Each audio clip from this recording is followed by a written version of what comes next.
Bienvenue, fidèles téléspectateurs, mesdames et messieurs, Yokason Télévision, à le réel plaisir de vous informer sur toutes les situations en République démocratique du Congo. En prélude, le président de la République démocratique du Congo, Félix-Antoine Tshisekedi Tshilombo, a participé au 10e sommet de la conférence internationale sur la région des Grands Lacs au sujet bien sûr de la situation sécuritaire à l'est de la République démocratique du Congo et au Soudan, c'était en Angola le week-end dernier, précisément à Luanda. Je vous laisse suivre cet élément. Le garant de la nation congolaise est arrivé à Luanda en Angola pour assister au 10e sommet de la conférence internationale sur la région des Grands Lacs au sujet de la situation sécuritaire dans l'est de la RDC et la crise au Soudan. Certes, les participants n'ont pas publié de communiqué final, mais un certain nombre de principes sont rappelés, tels que la réaffirmation de la nécessité d'exécuter la feuille de route conjointe de Luanda et Nairobi réadaptée à Addis Abeba en février 2023 par le président de la République démocratique du Congo, Félix-Antoine Tshisekedi Tshilombo. D'où la conférence internationale sur la région des Grands Lacs revient à exprimer son soutien au déploiement de troupes angolaises pour sécuriser le pré-cantonnement des membres de 1-23 après leur retrait des zones occupées illégalement, leur désarmement sans condition ainsi que le déploiement des troupes de la SADC dans l'est de la République démocratique du Congo. Notons qu'à ce sujet, le chef de l'État Félix-Antoine Tshisekedi Tshilombo a annoncé la tenue des prochains jours à Luanda d'une réunion quadripartite entre la CIRG, l'EAC, la CAC et l'Union africaine qui en assurera la coordination. Une initiative saluée par le président de la Commission de l'Union africaine. Entre-temps, les représentants présents à Luanda poursuivent leurs travaux à huis clos avant de produire un communiqué final. Bien avant cela, le garant de la nation congolaise, Félix-Antoine Tshisekedi Tshilombo, avait présidé le 100e Conseil des ministres vendredi 2 juin 2023. C'est ainsi que nous vous présentons le compte-rendu du dit Conseil avec le commentaire suivant.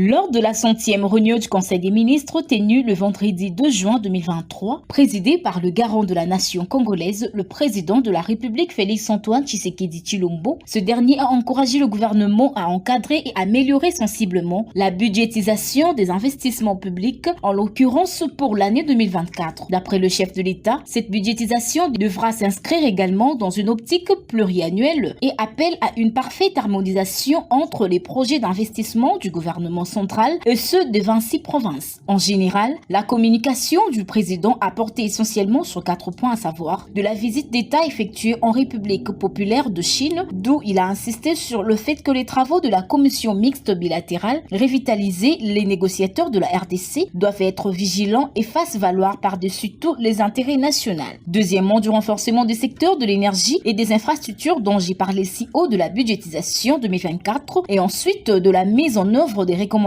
de l'Union africaine sur les flux financiers illicites en provenance d'Afrique, d'où un rapport sur l'évolution de ces processus est attendu au prochain Conseil des ministres. Quatrièmement, de l'urgence de la mise en œuvre de la politique de logement qui a suscité l'intervention du chef de gouvernement sur 4 points essentiels, en précisant les 2 gouvernements français et congolais procéderont à la signature de la feuille de route ce lundi 5 juin 2023 sur l'éducation en vue de sceller le partenariat redynamisé par la visite du président français. Et enfin, le chef de l'État a aussi martelé sur l'examen et adoption d'un projet de texte sur le projet de loi d'habilitation du gouvernement qui, après débat et délibération, ce projet de loi a été adopté. C'est par ces points cités brièvement que le chef de l'État a échangé avec les membres du gouvernement. Du côté de la primature, le chef du gouvernement, Jean-Michel Samaloukonde, a représenté le chef de l'État en Turquie pour la cérémonie d'investiture et de prestation de serment du président turc Tayyip Erdogan, samedi 2 juin 2023 en Turquie. Commentaire. C'était le samedi 2 juin 2023 que le Premier ministre Jean-Michel Samalou Kondé a foulé ses pieds à Ankara en Turquie pour prendre part à la cérémonie d'investiture et de prestation de serment du président turc Recep Tayyip Erdogan, réélu avec 52% des suffrages à la tête de la Turquie pour un troisième mandat. En effet, cette cérémonie ornée des couleurs a connu la participation de plusieurs chefs d'État et de gouvernement, dont Jean-Michel Samalou Kondé qui représente le président de la République démocratique du Congo, Félix Antoine Tshisekedi Tshilombo, et des ministres étrangers qui ont signé leur présence à cette prestation de serment et d'investiture. Rappelons par ailleurs que la Turquie est comptée parmi les pays partenaires et privilégiés de la RDC, car elle participe à la réalisation de plusieurs grands projets d'investissement en RDC, notamment la construction du centre financier de Kinshasa et bientôt la modernisation de l'aéroport de Ndjili. De l'autre côté, le cap vers les élections, les groupements politiques, Alliance et Action pour l'État de droit et l'Union populaire africaine trouvent cependant intérêt d'entente juste après l'acte d'adhésion signé ce samedi dernier à l'occasion bien sûr de la sortie officielle de l'AI. Reportage d'Obed Baba.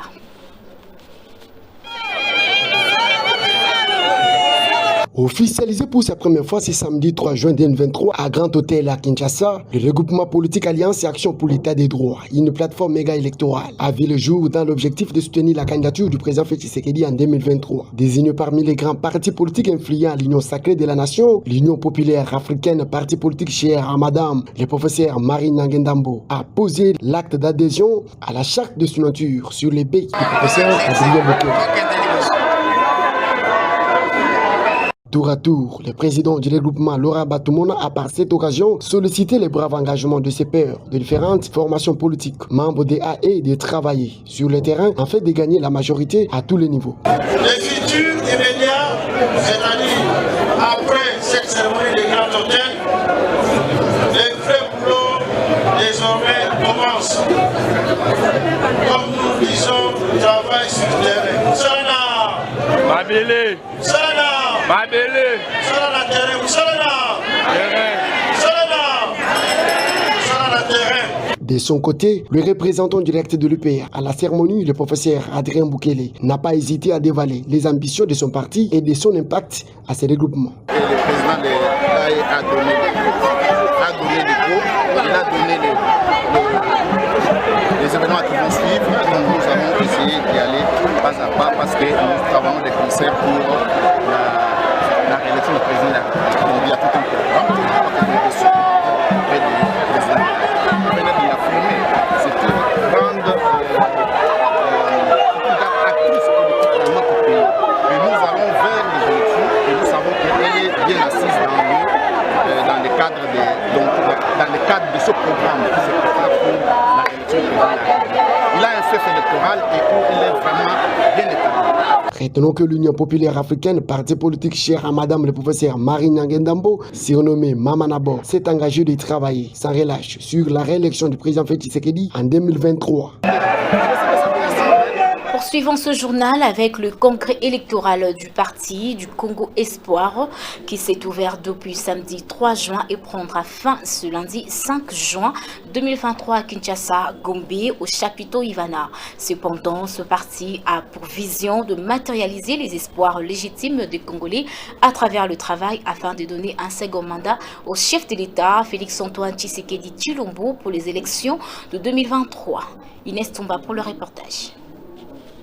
À ce congrès des perspectives électorales de décembre 2023, les cadres de Congo Espoir réfléchissent pendant 3 jours sur comment assurer la victoire de Félix Antoine Tshisekedi Tshilombo et lui accorder le nouveau mandat. Il s'agit également de préparer une moisson abondante pour le parti aux législatives nationales et provinciales. Notre parti a été aux premières loges de la création de l'Union sacrée de la nation et qu'à ce titre, il soutient sans faille la candidature de son Excellence Félix Antoine Tshisekedi Tshilombo à la magistrature suprême pour son second mandat présidentiel afin de parachever les réformes substantielles dont notre pays a besoin pour son redressement. Congo Espoir, notre parti, tient par cette occasion à mobiliser ses troupes pour jouer sa partition dans la réélection du chef de l'État et lui assurer une majorité confortable. L'autorité morale du parti, Maître José Mpanda Kabangu, est restée sur la même lancée, estimant qu'il faut coûte que coûte s'accorder un second mandat au président Tshisekedi en vue d'achever sa vision salvatrice pour le Congo. Ce serait déjà fait. Et ceux qui ont la volonté politique positive de voir verront qu'il a fait. Ceux qui refusent de croire qu'il a fait, c'est de mauvaise foi. Mais nous qui sommes avec lui de l'Union sacrée, nous pensons que Tshisekedi a fait sa part et qu'il faut lui donner un prochain mandat pour qu'il arrive à concrétiser et à achever ce qu'il faut pour lui. Le pays va sortir des gouffres. Pour ce dimanche, deuxième jour du congrès, les participants sont en commission sur différentes thématiques retenues et demain, ça sera la clôture du congrès, sanctionnée par une déclaration de plébiscite du président Félix Tshisekedi comme candidat de Congo Espoir à la présidentielle de 2023. Du côté santé, sachant donc que le vice-ministre de la Santé, Hygiène et Prévention, le Dr Serge Emmanuel Olen, a participé à la célébration de la journée mondiale du vélo, célébrée à Kinshasa dimanche 4 juin 2023 dernier, sous le thème « Les bienfaits du vélo sur la santé ». Louise Otombo pour le reportage. Célébré sous le thème « Le bienfait du vélo sur la santé », le vice-ministre de la Santé, Hygiène et Prévention, le Dr Serge Emmanuel Olen, a participé ce dimanche 4 juin à Kinshasa à la Journée mondiale du vélo. GHS-SRL et la Ligue provinciale de cyclisme de Kinshasa l'ont célébré à travers une balade de vétérans et une course de professionnels de plusieurs kilomètres dans la ville-province de Kinshasa. Le coup d'envoi a été donné par le Dr Serge Emmanuel Olen. Le vice-ministre de la Santé a rapporté à l'assistance le bien-être du cyclisme pour le corps humain, notamment la réduction des 40% de risque de développement en diabète de type 2 et les meilleures vascularisations dans toutes les parties du corps. Et donc mon vœu, c'est d'avoir au moins 10 cyclistes pour la Coupe du Monde au Rwanda. Alors ça, c'est un vrai problème, c'est pour ça que j'ai interpellé les autorités de la ville. Là, nos routes ne permettent pas de bien circuler, c'est pour ça que nous, souvent, on va au-delà de l'aéroport. Mais comme j'avais dit, c'est un plaidoyer parce que nous aussi, nous avons droit à la route. Et je suis content aujourd'hui, on a été les maîtres de la route. On nous a laissé courir et je pense que les autorités saisiront. Surtout que c'est 100 ans de Kinshasa. Kinshasa, une ville verte. Kinshasa, une ville cycliste. Cette activité a coïncidé avec les 100 ans de la ville de Kinshasa. Le prix spécial Robert Olen a été remis aux 3 premiers et à tous les participants. Il faut noter que les organisateurs ont fait assurer tous les athlètes pour une bonne prise en charge en cas d'accident. La cérémonie a été clôturée par un rafraîchissement pour joindre l'utile à l'agréable. Parlons à présent de l'ONG Écho des mamans congolaises qui soutient à 100% la vision du chef de l'État congolais Félix-Antoine Tshisekedi Tshilombo et a reçu en son sein ce samedi 3 juin 2023 dans la commune de Mongafula, quartier Kindélé, la fondatrice, le numéro 1 de la dite ONG, Madame Béatrice Kabongo, vivant à l'étranger, venue assister de près les mamans de son association afin de les motiver pour l'entrepreneuriat au sein de son ONG grâce à des formations gratuites. Suivez en images.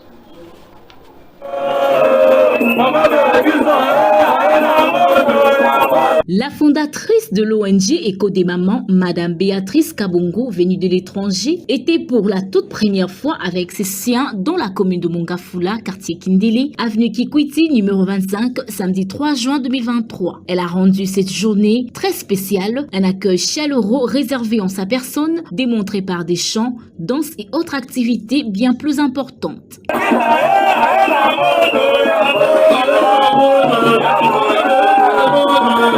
Toutes et toutes, derrière la vision du chef de l'État Félix-Antoine Tshisekedi Tshilombo, une cérémonie riche en couleurs a eu lieu. La coupure des rubans symboliques, remise des enveloppes contenant une somme de $100 comme fonds de financement pour des micro-projets, aussi une formation gratuite en faveur de toutes les mamans et jeunes filles. Ce qui a permis au numéro 1 de l'ONG d'exprimer ses impressions au micro de Yokason Télévision.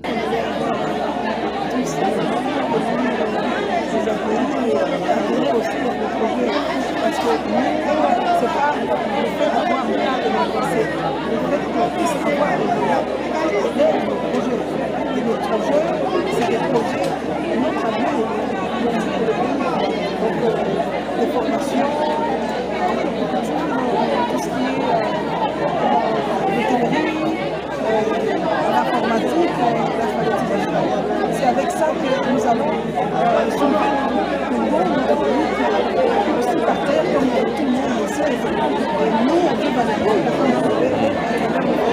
Notons par ailleurs que cette cérémonie riche en couleurs s'est clôturée par la remise d'épargne à toutes les mamans. À tout prendre, ce contact direct de la fondatrice Béatrice Kabongo avec les membres de l'ONG avait une importance très capitale pour les enjeux politiques de l'heure. Dans la commune de la Gombe, le bourgmestre et son adjoint tient à l'opération Kinbopeto dans leur juridiction afin de servir de l'exemple à la population. Ceci est un reportage de De Castro Landou et Give Moke rendu par Raymond Mukanza. Suivi en détail. Voilà, les gens sont en train de se précipiter par contre pour le bourgmestre de la commune de Gombe, son adjointe, tient mort de cul à redorer l'image de cette municipalité siège des institutions du pays. Le week-end dernier, ils étaient partout sur les artères de la dite commune. Retenez une sensibilisation pour l'assainissement, aussi l'interdiction des motos de circuler dans la commune de Gombe. À leur côté, Nono Lomboto, coordonnateur général de Kinbopeto, commune de Gombe. À tour de rôle, les deux autorités ont éclairé la lanterne sur la quintessence de l'opération Kinbopeto à la commune de Gombe. C'était une tournée pour juste prévenir nos motards qui rentrent à la Gombe sans autorisation, parce que la loi ne le permet pas. Il y a un arrêté du gouverneur qui interdit ça, mais il continue à venir à la Gombe pour créer de l'embouteillage.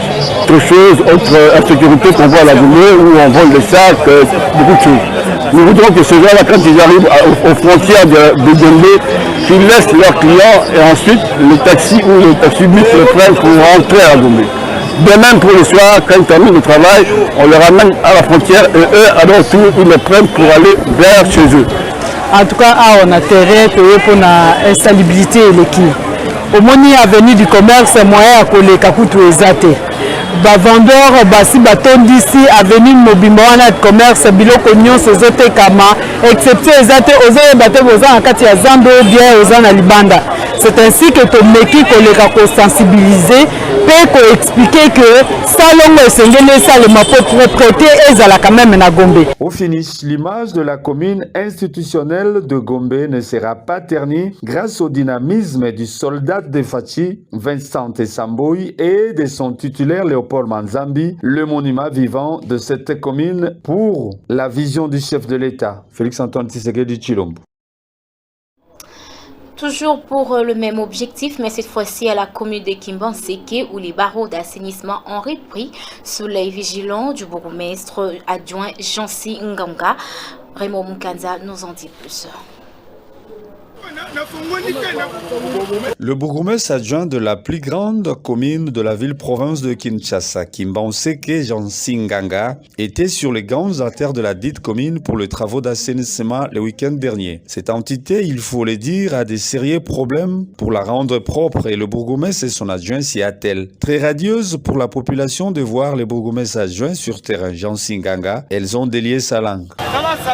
La police a vraiment kokamata mbongo olie bato basala salo oyo azozwa mbongo ezalaka te bourgmestre biso akimaseka atambola soki akuti policier azwi mbongo ya moto azoboya ke moto wana asala salongo akangi policier ekozala bien mpona nini bato basala salongo te mpo bapolicier bazwaka mbongo na bango yaya azoyebisa yo yozalaka oyo te biso tozalaka awa napesi losako ya bourgmestre asala mosala malamu. Au finish, on sent un changement à Kimbanseke, ce qui veut dire que la vision du chef de l'État, Félix-Antoine Tshisekedi Tshilombo, est suivie à la lettre. La ville-province de Kinshasa a connu des sérieux problèmes dans cette journée du lundi 5 juin 2023 suite à des grèves des conducteurs de transporteurs en commun. Vivez en images les détails dans ce reportage d'Espérance Louvounou et Give Moki.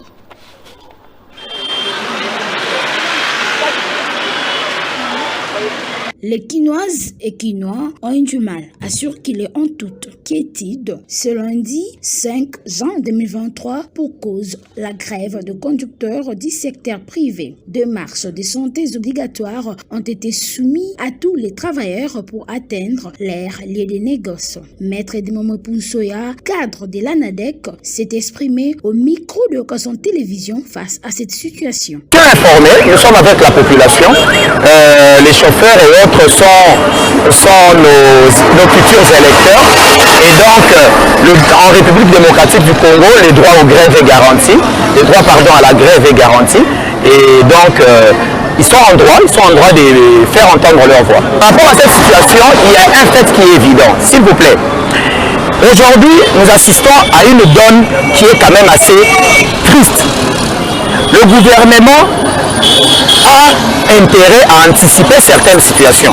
C'est bien de parler, le chef de l'État doit faire ceci, le chef de l'État, le gouvernement central, le Premier ministre et consorts.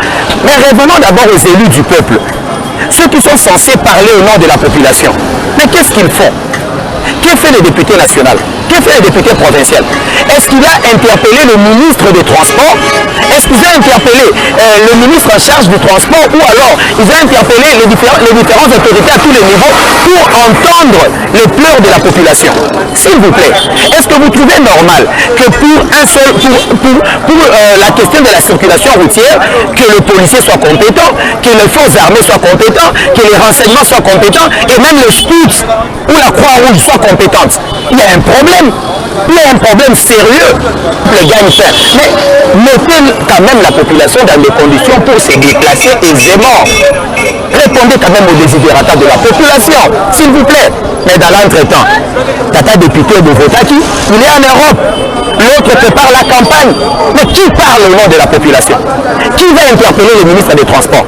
Qui va quand même sanctionner ceux qui doivent l'être? Il converge que cette grève était en prévision depuis le week-end dernier et deux syndicats sont diamétralement opposés. Pour les uns, un moratoire de 10 jours de courtoisie est opérationnel pour tous les chauffeurs transporteurs et d'autre part, il faut la grève et au gouvernement de pallier à cette situation.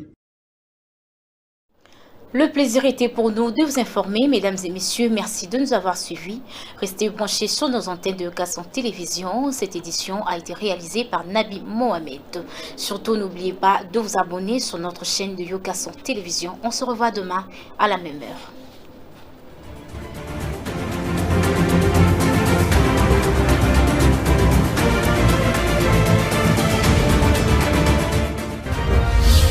Font des promotions de l'industrie. Votre partenaire privilégié pour la réussite de vos projets.